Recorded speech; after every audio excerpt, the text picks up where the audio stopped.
महाकामा ऊपर से नीचे तक, आगे में जमीन माफिया से पैसे वसूलेंगे, थाना के पीछे शराब माफिया से पैसे वसूलेंगे और गाड़ी में बैठा के बालू माफिया से पैसे वसूलेंगे।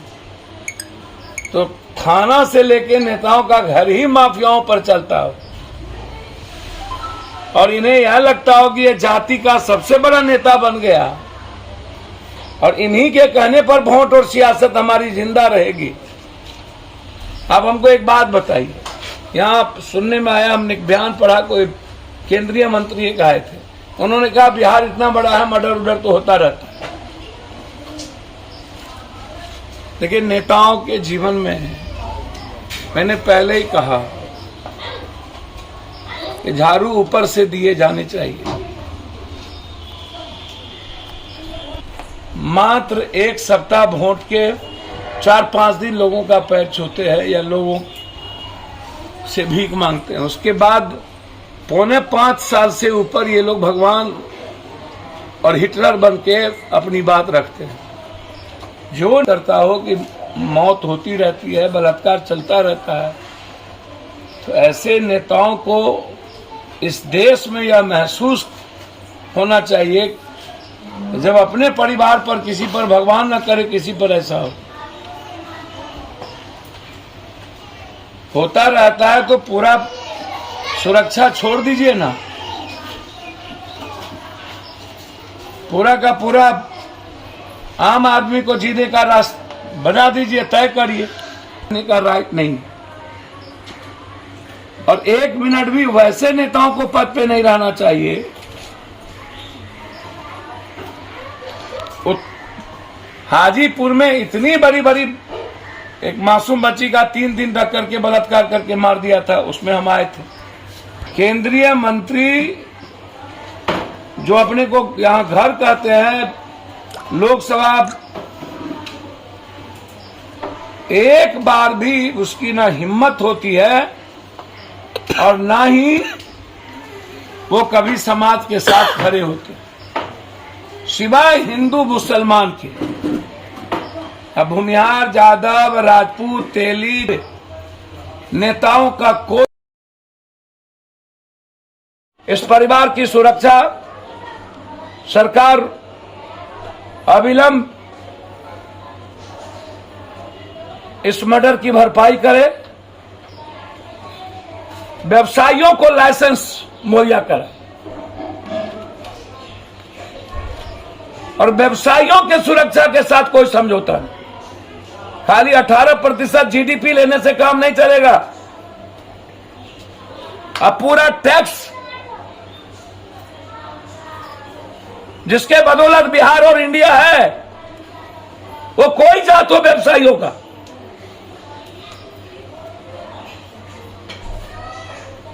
व्यवसायियों की हिफाजत सरकार की प्राथमिकता होनी चाहिए। उसको जीने का फ्रीडम मिलना चाहिए, उसके मन में डर और खौफ ना हो। कोई भी व्यवसायी अभाव में ना जिए और डर में ना जिए। सब काम छोड़ के इन माफिया और अपराधियों के खिलाफ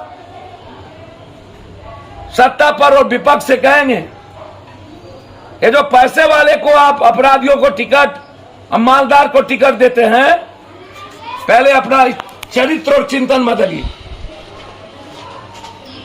और एमएलए, एमपी, मुखिया, एमएलसी, इन सब चीजों में टिकट देना बंद करिए। और समाज कम दोषी नहीं है, अपराधियों को ही घर में बैठाती है, उसी को बुलाती है, अमर जात, अमर जात।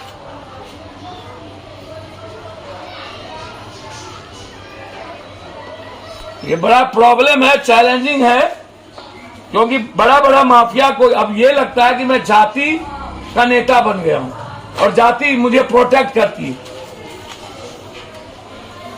सारा सीसीटीवी फुटेज, एक एक चीज, चेहरा, किसने रैकी किया, परिस्थितियां क्या थी, और उसके बाद हाथ नहीं लगे। नेताओं से एक सवाल है, कि वो साथ में जाति के अपराधियों और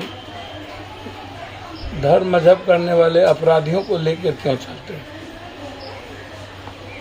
अपराधी को कास्ट प्रोटेक्ट करती है और अपराधियों को कास्ट सिस्टम स्थापित कर देती है और बाद में ये अपराधी नेताओं के लिए आइकॉन बन जाते हैं। कौन ऐसा नेता है जो बगैर अपराधियों के चुनाव लड़वाता है, लड़ता है? कोई ऐसा हमको नाम बता दीजिए। प्रोटेक्ट अपराधी माफिया को प्रोटेक्ट कौन करता है? कास्ट का हीरो हो जाता है अपराधी और फिर नेता उसको स्वीकार कर लेते हैं। अपराधी माफिया, चाहे वो जमीन माफिया हो, यहाँ पर पटना के मरवारी मरे थे तब भी मैंने ये बात कही थी। यह जगह है, शराब भी डंप यहीं होगा, जमीन का सबसे बड़ा माफियागिरी यहीं होगा, नेपाल की सारी चीजें डंप पटना के पहले यहीं होगा, कहीं से भी सोना का सबसे बड़ा अपराध और क्रिमिनल का जगत यहीं होगा, जेल से अपराध गाइड यहीं होगा। हम 200-400 मर्डर में हम राघोपुर आ चुके हैं, हाजीपुर आ चुके हैं, उससे कम में नहीं आए। 200-300 से ऊपर तो हम आ चुके हैं और 25-30 बार हम यहाँ बंद में रह चुके हैं। अब 25-30 बार जाम कर चुके हैं। मैं बार बार कहता हूं कि नालंदा, हाजीपुर, पटना, जमीन, बालू, शराब का शेल्टर हाउस बन गया जाना चाहिए। और मेरी ओपिनियन है पॉलिटिकल और पॉलिटिशियन के बारे में, वो समाज के लिए अभिशाप है, घोर है। जो अपराधियों के खिलाफ और गलत चीजों को मिटाने की औकात और क्षमता न रखे, उससे बड़ा हिजरा और मौत कोई नहीं होता। समाज दोषी है। समाज ऐसे नेताओं को प्रोटेक्ट करती है जो जाति व्यवस्था और धार्मिक उन्माद को पैदा करता है और सोसाइटी ही अपराधी माफिया को प्रोटेक्ट करके उसको स्थापित करती है। नेताओं के बारे में बोलता हूं, चाहे वो गिरिराज हो, चाहे कोई केंद्रीय मंत्री हो, आप, मेरा ख्याल है ये लोग अनुकंपा पर, जाति ना हो और धर्म मजहब ना हो तो इन लोग को कुत्ता भी ना पूछे। ये लोग वार्ड सदस्य के लायक नहीं है कोई, इसको आप समझ लें। ये जाति ही है, ये लोग जीत जाता है। जिस दिन जाति सिस्टम खत्म हुआ और ये हिंदू मियाँ भगवान वाला सिस्टम, उस दिन इस कंट्री के 95-99% नेता रोड पर भीख मांगेंगे,